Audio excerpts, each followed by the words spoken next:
नमस्कार विद्यार्थी मित्रांनो, एके इंजिनिअरिंग अकॅडमीमध्ये सर्वांचं स्वागत आहे.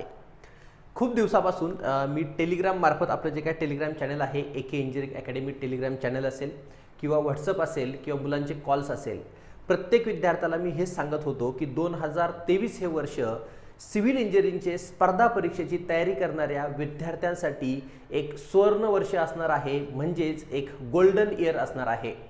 खूप दिवस झाले, जसं आपण बघतोय की कोविडपासून, जसं कोविड सुरू झाले तेव्हापासून ॲड येत आहेत, बरोबर ना. ॲड येत आहेत पण व्हॅकन्सी जास्त नाही आहेत. ठीक आहे, भरपूर विद्यार्थी कोविडमध्ये तर जागाच नव्हत्यात, म्हणून काही लोकांनी तर जॉब सोडून, जे काही प्रिपरेशन होतं प्रिपरेशन सोडून जॉब करण्याचा निर्णय घेतला किंवा आपला बिझनेस असेल काही करण्याचा निर्णय घेतला. ठीक आहे, पण आता 2023 हे वर्ष असं आहे, जे काही तुम्ही या चक्रव्यूहामध्ये अडकलेले आहात, यामधून बाहेर निघण्याचा हा सगळ्यात मोठा चान्स आहे.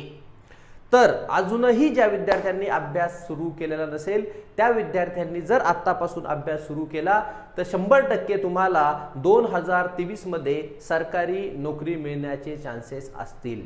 ठीक आहे, तर त्याबद्दलच बोलण्यासाठी या ठिकाणी मी तुमच्यासमोर आलेलो आहे. आणि आजचा जो आपला विषय आहे तो आहे WCD एक्झाम जी काही तुमची होणार आहे, ज्याच्या 670 पदांसाठी जी जाहिरात तुमची येणार आहे, ती एक्झाम तुम्ही कशा प्रकारे क्रॅक करू शकता, त्याचा अभ्यास कशा प्रकारे केला गेला पाहिजे, त्याच्या वॅकन्सीज किती आहे, त्याच्या इम्पॉर्टंट डेट्स काय आहेत, कोणकोणत्या गोष्टी तुम्हाला करायच्या आहेत, जेणेकरून तुमचं सिलेक्शन होणं गरजेचं असेल. ठीक आहे, चला, तो आजचा जो आपला टॉपिक आहे, टॉपिकचं नाव आहे how to prepare for WCD exam. म्हणजेच आपला जे जलसंधारण अधिकारी जे आहे त्याचे 670 पदे जे येणार आहेत, त्या संदर्भात तुम्ही कशा प्रकारे अभ्यास करणं गरजेचं आहे, त्याबद्दल आपण या ठिकाणी बोलणार आहोत. चला, तर सुरू करूयात. सगळ्यात पहिले जे काही आपलं नोटिफिकेशन आलेलं होतं, त्याआधी फक्त मी एक गोष्ट तुम्हाला सांगतो या ठिकाणी.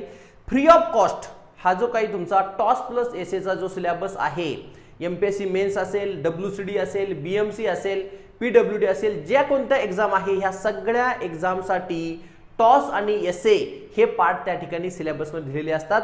जे काही JEE लेवलचे एक्झाम आहे त्या ठिकाणी टॉस दिलेला असतो, पण जो MPSC मेन्सचा सिलेबस असेल त्या ठिकाणी टॉस आणि एसए हे दोन्ही त्या ठिकाणी टॉपिक दिलेले असतात. तर हा जो तुमचा टॉपिक आहे टॉस प्लस एसए, हा आपला एके इंजिनिअरिंग अकॅडमीच्या ॲपवर फ्री ऑफ कॉस्ट सर्व विद्यार्थ्यांसाठी फ्रीमध्ये हा सब्जेक्ट तुम्हाला शिकण्याची संधी मिळणार आहे. भरपूर विद्यार्थ्यांना हा सब्जेक्ट अवघड वाटतो, त्यामुळेच आपण सोप्या आणि सरळ भाषेत हा कोर्स आपण डिझाईन केलेला आहे आणि सर्व विद्यार्थी या संधीचा फायदा घेऊ शकतात. त्यासाठी तुम्हाला काय करायचे, फक्त एके अकॅडमीचं ॲप डाउनलोड करायचे आणि त्या ॲपवर गेल्यावर टेलिग्रामवर मी ह्या स्टेप्स टाकलेल्याच आहेत, त्या स्टेप फक्त तुम्हाला फॉलो करायच्यात. सर्वचे सर्व लेक्चर तुम्ही फ्री ऑफ कॉस्ट बघू शकता. ठीक आहे, त्यानंतर WCD एक्झाम म्हटलं की आता आपल्याला नंबर ऑफ क्वेश्चन सॉल्व्ह करायचे आहेत. तर ते क्वेश्चन सॉल्व्ह करण्यासाठी आपण घेऊन येत आहोत WCD water conservation department online test series. आणि फक्त कितीमध्ये असणार आहे ही टेस्ट सिरीज, तर ही टेस्ट सिरीज असणार आहे फक्त 51 रुपये या ठिकाणी देखील दिलेलं आहे. ठीक आहे, त्यासोबतच जर तुम्ही BMCचं प्रिपरेशन करत असाल किंवा WCDचं प्रिपरेशन करत असाल, कोणतेही एक्झाम असू द्या, क्वेश्चन तुम्ही कुठेही सॉल्व्ह केले तर त्याचा तुम्हाला फायदा नक्की होईल. BMC साठी आपण एक टेस्ट सिरीज डिझाईन केली होती, ती आहे फक्त 99 रुपयात. याचा देखील तुम्ही फायदा घेऊ शकता. चला, टाइम वेस्ट न करता आपण या ठिकाणी आलोय, जे लेटेस्ट नोटिफिकेशन तुमचं WCD संदर्भात आलं होतं त्या रिलेटेड आपण या ठिकाणी बघूया. जास्त वेळ मी वाया घालणार नाहीये, जे मुद्द्याचं आहे तेच मी या ठिकाणी बोलणार आहे. तर ह्या पेजवरून तुम्हाला एक समजतंय, जलसंधारण अधिकारी याच्या 670 पदे रिक्त आहेत. ठीक आहे, 670 पदे काय आहेत, रिक्त आहेत आणि ते भरायचं आहे. त्यासाठी तुमची ऍडव्हर्टाइजमेंट येणार आहे. ठीक आहे, चला, तर आता हे जे काही जलसंधारण अधिकारी आहे, जे काही तुमचं WCD आहे किंवा वॉटर कन्झर्वेशन डिपार्टमेंट आहे, या संदर्भातल्या इम्पॉर्टंट डेट्स आपण या ठिकाणी बघूयात. सर्वात पहिले तुमची निवड समितीने जाहिरात प्रसिद्ध करणे यासाठी डेट दिलेली आहे. आणि काय डेट आहे, 31/12/2022 पूर्वी ऍड येणं अपेक्षित आहे. 4-5 दिवस इकडे तिकडे होऊ शकता. 31 डिसेंबर पर्यंत ऍड येणं अपेक्षित आहे असं त्यांनी म्हटलेलं आहे. त्यानंतर तुमचे अर्ज मागवणे, त्यानंतर तुमचे परीक्षेचे वेळापत्रक वगैरे देणं. समजतंय, म्हणजेच काय, तुमचं जे काही गोष्टी आहेत, ओळखपत्र पाठवणे, तुमचे अर्ज भरणे, छाननी करणे, या सर्व गोष्टी कधी होणार आहेत, जानेवारी महिन्यामध्ये होणार आहे. जानेवारी म्हणजेच काय, 1 ते 31 जानेवारीच्या मध्ये.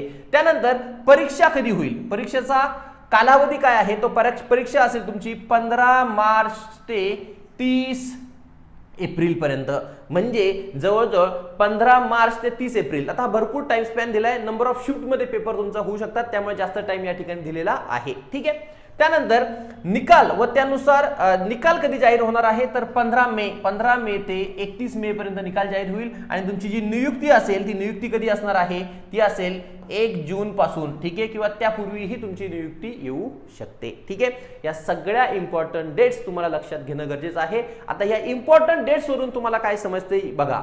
आता ऍड जर आपण म्हटलं की 31 डिसेंबरला ऍड आली. ठीक आहे. आता आजची जी तारीख आहे 24-25 तारीख असेल, त्या तारखेपासून तुम्ही दिवस काउंट करू नका. 31 तारखेपासून 2 मिनिटांसाठी तुम्ही दिवस काउंट करा. म्हणजे पूर्ण जानेवारी, फेब्रुवारी आणि मार्चचे 15 दिवस. आपण म्हटलं की 15 तारखेलाच एक्झाम आहे, तर आपल्याकडे फक्त टाइम शिल्लक किती आहे, 2.5 महिन्याचा टाइम शिल्लक आहे.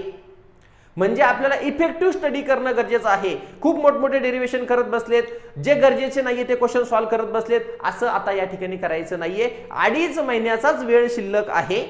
जर एक्झाम पुढे गेली तर तुमच्यासाठी तो बोनसच असेल, पण आता आपल्याला कमीत कमी टाइम आपल्याकडे आहे, हे पकडूनच तुम्हाला अभ्यास करणं गरजेचं आहे. ठीक आहे. चला पुढे जाऊया. आता या ठिकाणी एक्झाम कंडक्टिंग बॉडी कोणती असेल आणि इलिजिबिलिटी काय असेल हे फक्त मी तुम्हाला थोडक्यात सांगतो, बाकी काही वाचण्याची गरज नाहीये. एक्झाम कंडक्टिंग बॉडी ह्या पॉइंट मध्ये त्यांनी दिलेलं आहे, एक तर TCS तुमची एक्झाम कंडक्ट करू शकतं किंवा IBS तुमची एक्झाम कंडक्ट करू शकतं, त्यामध्ये जास्त काही डिफरन्स होणार नाही. आणि त्यानंतर तुम्ही जे काही तुमचं इलिजिबिलिटी आहे, तो इलिजिबिलिटी सांगण्यासाठी मी पुढच्या पेजवर जातो. या ठिकाणी म्हटलेलं आहे तुमचं वय 19 वर्षापेक्षा कमी नको आणि 38 वर्षापेक्षा जास्त नको, हे पहिली तुमची इलिजिबिलिटी क्रायटेरिया आहे. आणि सेकंड, कोण कोण या ठिकाणी इलिजिबल असणार आहे, पदविका आणि पदवी म्हणजे डिग्री आणि डिप्लोमा हे दोन्हीही विद्यार्थी ह्या एक्झाम साठी पात्र असणार आहे. ऍज पर रूल है ना, ऍज पर ते जे काही तुमचा GR आलाय त्यानुसार मी तुम्हाला या ठिकाणी हे सांगत आहे. त्यानंतर बघूयात तुमची जी एक्झामची मार्किंग स्कीम काय आहे. आता हे कशाच्या नुसार आहे, 2018 साली जी एक्झाम झाली होती त्यानुसार ही तुमची मार्किंग स्कीम असेल. तर यामध्ये जास्त काही चेंजेस होणार नाही. जास्त काय होऊ शकतं, तुमचं मराठी, इंग्रजी, सामान्य ज्ञान, बुद्धिमत्ता चाचणी हे 30 मार्कासाठी विचारतात आणि 40 मार्कसाठी विचारलं जाऊ शकतं. ठीक आहे. सब्जेक्ट हेच असतील, 90% 95% हेच सब्जेक्ट असेल, असाच पॅटर्न असेल. 5 ते 10% चान्स आहे की थोडाफार या ठिकाणी बदल होऊ शकतो. ह्याच सिलेबसला तुम्ही कन्फर्म समजून याच प्रकारे तुम्हाला अभ्यास करणं गरजेचं आहे. ठीक आहे. 90% हा सिलेबस असेल, 5 ते 10% असं आपण म्हणू शकतो की सिलेबस चेंज होईल, पण त्याचे चान्सेस फार कमी असतील. ठीक आहे. तर एक्झाम पॅटर्न काय आहे बघा. सर्वात पहिले तुमचे टेक्निकलचे किती क्वेश्चन असतील, टेक्निकलचे एकूण 70 प्रश्न असतील. एक प्रश्न 2 मार्क्ससाठी म्हणजे टोटल 140 मार्क्ससाठी तुमचं टेक्निकल असेल आणि त्याची मोड ऑफ लँग्वेज असेल कोणती, इंग्रजी. ठीक आहे. टेक्निकल क्वेश्चन तुम्हाला इंग्रजीमध्ये समजतात आणि ते इंग्रजीमध्येच असणार आहे. किती असणार आहे, 70. किती मार्क्ससाठी, 140 मार्क्ससाठी. त्यानंतर दुसरा जो तुमचा पार्ट आहे तो दुसरा पार्ट तुमचा असेल सामान्य ज्ञान. त्यामध्ये काय काय असेल, मराठी असेल, इंग्रजी असेल, सामान्य ज्ञान असेल आणि बुद्धिमत्ता चाचणी म्हणजेच काय, रिझनिंग या ठिकाणी असणार आहे. ठीक आहे. जर आपण TCS आणि IBPS चा विचार केला तर रिझनिंग वरच 90% क्वेश्चन असतील. ऍप्टिट्यूड मध्ये जास्त काही अभ्यास करण्याची गरज नसेल. मी म्हणत नाही की काहीच करायचं नाहीये, पण जास्त फोकस 90% फोकस हा तुमचा फक्त आणि फक्त रिझनिंग वरच असणं गरजेचं आहे. ठराविक टॉपिक तुम्हाला ऍप्टिट्यूडचे फक्त करायचे आहेत. जास्तीत जास्त फोकस TCS असू द्या, IBPS असू द्या, जास्त फोकस हा तुमचा रिझनिंग वरच असेल. ठीक आहे. चल बघा आता याचे किती प्रश्न म्हणतात, 30 प्रश्न या ठिकाणी असणार आहे. एक प्रश्न 2 मार्क म्हणजे किती झाले, 60 झाले. असे टोटल किती प्रश्न आहे, टेक्निकल 70, नॉन टेक्निकल 30, असे टोटल 100 प्रश्न. एक प्रश्न 2 मार्क म्हणजे 200 मार्कचा तुमचा पेपर असेल. ठीक आहे. आणि निगेटिव्ह मार्किंग जी काही तुमची असेल ती किती असेल, 1/4 निगेटिव्ह असेल. एक प्रश्न चुकला तर 1/4 मार्क रिड्यूस होतील. 2 मार्काचा एक क्वेश्चन आहे म्हणजेच 0.5 मार्क्स तुमचे त्या ठिकाणी मायनस होणार आहेत. ठीक आहे. चला पुढे जाऊयात. आता सिलेबस त्यांनी डिटेल सिलेबस त्यांनी दिलेला आहे. ठीक आहे. नॉन टेक्निकलचा डिटेल सिलेबस दिलाय, पण टेक्निकल मध्ये त्यांनी फक्त टॉपिकचे नाव दिलेत. कोणकोणते आहे, तुमचा BCM असेल, बिल्डिंग कन्स्ट्रक्शन मटेरियल, त्यानंतर मेकॅनिक्स असेल, स्ट्रेंथ ऑफ मटेरियल असेल, त्यानंतर टॉस असेल, कॉन्क्रीट टेक्नॉलॉजी आपण बिल्डिंग कन्स्ट्रक्शन मटेरियल मध्येच कव्हर केलेलं आहे. त्यानंतर तुमचा RCC असेल, स्टील असेल, त्यानंतर CPM कन्स्ट्रक्शन प्लॅनिंग मॅनेजमेंट, त्यानंतर सर्वेइंग, त्यानंतर इस्टिमेशन, इरिगेशन, हायड्रॉलिक्स म्हणजे fluid mechanics and hydraulic machine, Jio technical engineering, त्यानंतर ट्रान्सपोर्टेशन अँड हायवे, त्यानंतर एन्व्हायरमेंटल इंजिनिअरिंग, आणि हा जो पार्ट आहे हा देखील तुमचा सॉइल मेकॅनिक्स म्हणजेच काय जिओ टेक्निकलचाच पार्ट आहे. हा टेक्निकल सिलेबस त्या ठिकाणी आहे. पुढे गेल्यावर मी याला एक शॉर्ट बट स्वीट काही सब्जेक्टची नावं दिलेली आहेत ते तुम्हाला दाखवता येतील. ठीक आहे, चला आता नॉन टेक्निकल मध्ये तुमचं इंग्लिश, मराठी, सामान्य ज्ञान आणि बुद्धिमत्ता चाचणी, स्पेशली मेन्शन केले रिझनिंग टेस्ट. रिझनिंग म्हणजे जास्तीत जास्त फोकस हा कशावर ठेवणार आहेत ते रिझनिंगवर ठेवणार आहेत. ठीक आहे, चला पुढे जाऊयात. आता तुमचा टाइम मॅनेजमेंट तुम्हाला कसं करायचं बघा. आपल्याकडे किती टाइम शिल्लक आहे मी आताच तुम्हाला सांगितलं 2.5 महिने तुमच्याकडे शिल्लक आहेत. किती? 2.5 महिने. यापेक्षा जास्त जर टाइम तुम्हाला मिळाला तर तो तुमच्यासाठी बोनसच असणार आहेत. आपल्याकडे सब्जेक्ट बघा किती आहेत. Marathi, English, GS, GK, reasoning. ठीक आहे, हा नॉन टेक्निकलचा पार्ट झाला. आणि टेक्निकल मध्ये काय काय आहे? BCM, SOM mechanics, RCC, steel, CPM, surveying, estimation, irrigation, hydrology, geo technical, transportation, environment आणि एफएम एचएम एवढे सब्जेक्ट तुमच्याकडे असणार आहे. तर 2.5 महिन्यामध्ये आता एवढे सर्व सब्जेक्ट कसे करायचे? ठीक आहे, तर या ठिकाणी सगळ्यात पहिले तुम्हाला काय करायचंय, एक कोणताही एक सब्जेक्ट घेतला. सपोज मी मराठी घेतला. ठीक आहे, मराठी सब्जेक्ट पूर्ण करायचा त्याला एक टाइम ठरवून घ्या. एक 5 दिवस किंवा 7 दिवसामध्ये मी एवढा एक सब्जेक्ट माझा झाला पाहिजे. आता ज्याची त्याची कॅपॅसिटीनुसार ज्यांनी त्यांनी ठरवायचे की माझा 5 दिवसात होतोय की 4 दिवसात होतोय किंवा 3 दिवसात होतोय की 8 दिवसात होतोय. ठीक आहे, हा जास्त आता तुम्हाला डेरिवेशन, मोठमोठे एमसीक्यू हे सॉल्व्ह करण्याची गरज या ठिकाणी नसणार आहे. मराठी जर म्हटलं तर मोस्टली तुम्हाला काय करायचंय? वाक्प्रचार, म्हणी, समानार्थी, विरुद्धार्थी. आता व्याकरण करायचं का नाही? करायचंय, बट जास्त डेप्थ मध्ये त्याच्यामध्ये घुसण्याची गरज नाहीये, कारण की वेळ तुमच्याकडे कमी आहे. तर तुम्हाला जास्तीत जास्त फोकस जिथून तुम्हाला मार्क्स मिळतील त्यावर करणं गरजेचं आहे. तर मराठी घेतला, त्यानंतर मी टेक्निकलचा एखादा सब्जेक्ट घेतला. सपोज मी घेतला सॉम अँड मेकॅनिक्स. तो झाला. मला वाटलं की आता मला नॉन टेक्निकलचा थोडा बोर झालाय, त्यानंतर मी आरसीसी घेतला. मग मी घेतला इंग्लिश झाल्यानंतर मी स्टील घेतला, सीपीएम घेतला, सर्वेइंग घेतला. त्यानंतर मी जीएस जीके केला. आता जीएस जीके मध्ये जास्त फोकस तुम्हाला करायचा आहे करंट. कशावर करायचा आहे? करंट अफेअर जास्तीत जास्त फोकस करायचा आहे. जीएस जीके मध्ये भरपूर आहे. इकॉनॉमिक्स आहे, हिस्ट्री आहे, जॉग्राफी आहे, एन्व्हायरमेंट आहे. ह्या सगळ्या गोष्टी आता कव्हर होणं पॉसिबल नाही. करायचंय तुम्हाला जीएस जीके देखील करायचे, पण त्यामध्ये सर्वात पहिले तुम्हाला करायचे करंट अफेअर्स. करंट अफेअर करायचे.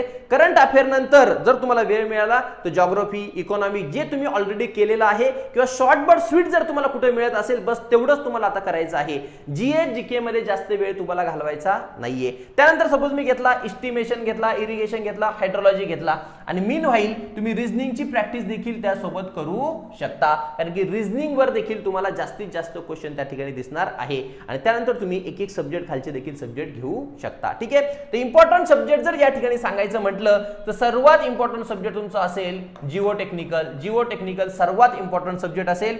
एन्व्हायरमेंट हा देखील तुमचा इम्पॉर्टंट सब्जेक्ट असेल. त्यानंतर सॉम झाला, आरसीसी झाला, स्टील झाला, याला देखील चांगल्या प्रकारे वेटेज त्या ठिकाणी असणार आहे.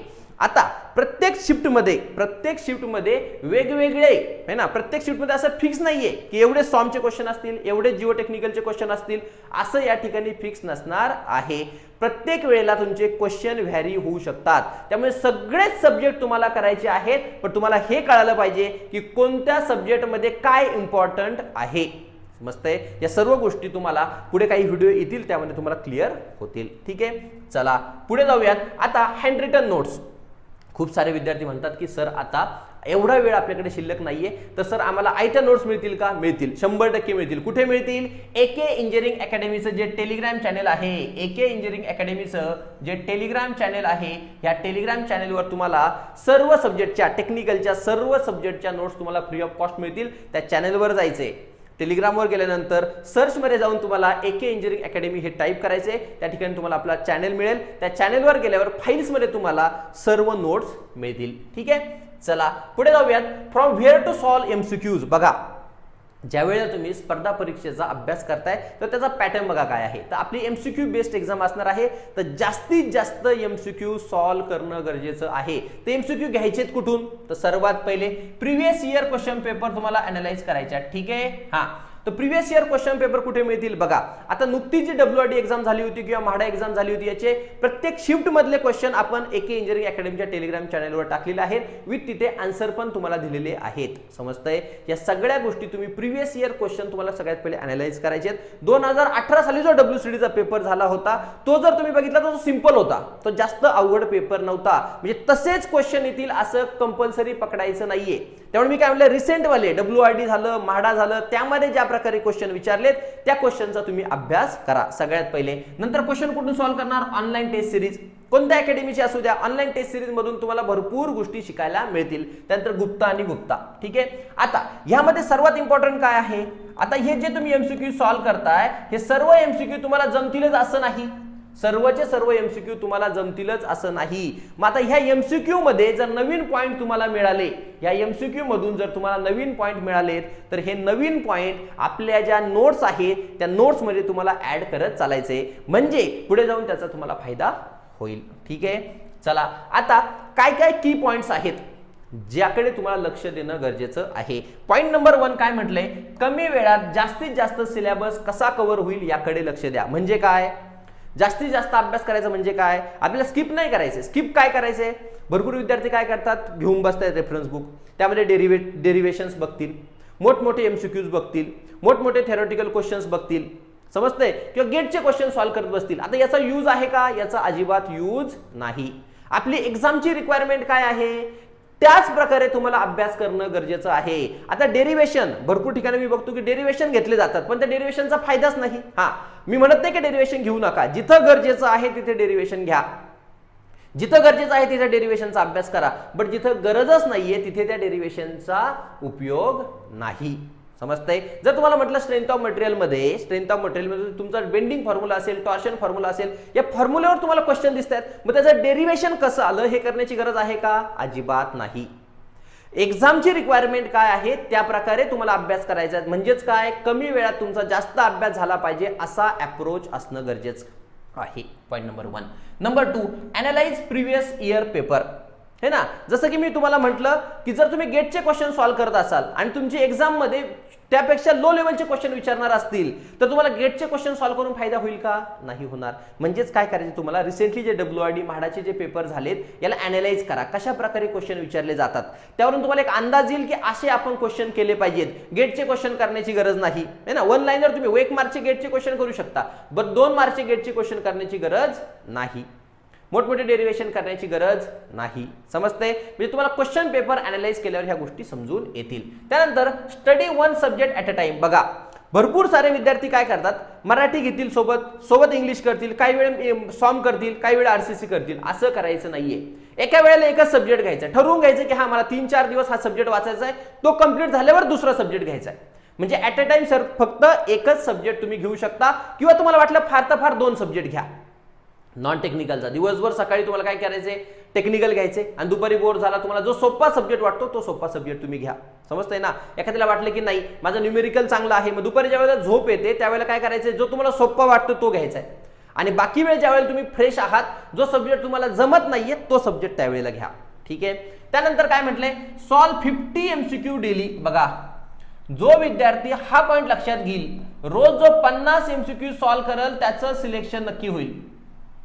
कारण की तुमचा पेपर हा MCQ बेस्ड आहे. तुम्ही कितीही वाचलं पण जर तुम्ही MCQ सॉल्व केलेच नाही, तर तुम्हाला एक्झाम मध्ये त्याचा फायदा होणार नाही. समजते? खूप सारे विद्यार्थ्यांनी याचा अनुभव घेतला असेल. कोणतीही एक्झाम ज्या वेळेला तुम्ही देताय, सगळं वाचलंय, सगळ्यांनी सगळं वाचलंय, पण एखाद्या स्टुडंटला जास्त मार्क्स का मिळतात, कारण की त्यांनी डेली 50 ते 100 MCQ सॉल्व्ह केलेले असतात, नंबर ऑफ MCQ त्याच्या हाताखालून गेलेले असतात, कोणत्या प्रकारे MCQ विचारू शकता हे त्याला समजलेलं असतं, त्यांनी त्याचं अनालिसिस केलेलं असतं, म्हणून त्याला एक्झाम मध्ये तो पेपर सोपा जातो. जर तुम्हाला सक्सेस मिळवायचा असेल तर डेली कमीत कमी 50 MCQ सॉल्व्ह करणं गरजेचं आहे. कोणताही सब्जेक्ट असू द्या. वाटलं तुम्हाला एखाद्या दिवशी मला सॉमचे घ्यायचे घ्या, एखाद्या दिवशी वाटलं मला GS-GK घ्यायचं घ्या, एखाद्या दिवशी वाटलं मला करंट अफेअरचे घ्या, त्याचा फायदा नक्की तुम्हाला होईल. पण त्यासोबत एक गोष्ट करायची, नवीन पॉईंट जर तुम्हाला ते MCQ मधून मिळाला तर तो आपल्या नोट्स मध्ये जाऊन काय करायचा आहे, ऍड करायचा आहे. ठीक आहे. त्यानंतर सॉल्व मॅक्झिमम मॉक टेस्ट. आताच मी म्हटलं MCQ तर सॉल्व करायचे आहेत, पण मॅक्झिमम मॉक टेस्ट सॉल्व करायचे आहेत. मॅक्झिमम, जास्तीत जास्त मॉक टेस्ट मी कशा सॉल्व करू शकतो, जो जास्तीत जास्त मॉक टेस्ट सॉल्व करेल त्याला देखील एक्झाम मध्ये फायदा होणार आहे. आणि जो मॉक टेस्ट सॉल्व्ह केल्यानंतर फक्त सोडून नाही द्यायचे, मला 200 पैकी मिळाले 50 मार्क, मग सोडून नाही द्यायचे, अरे मला 50 मार्क का मिळालेत, 50 मार्क्स मला का मिळालेत, माझ्या कुठे चुका झाल्यात, हा सेक्शन मी केला नव्हता, मग याच्यावर जास्त क्वेश्चन होते, बरोबर ना. मिस्टर सॉम मधला बेंडिंग मोमेंट केलाच नव्हता, मग बेंडिंग मोमेंटवर 4 क्वेश्चन आले, अरे हा मग याच्याकडे मी गेलं पाहिजे.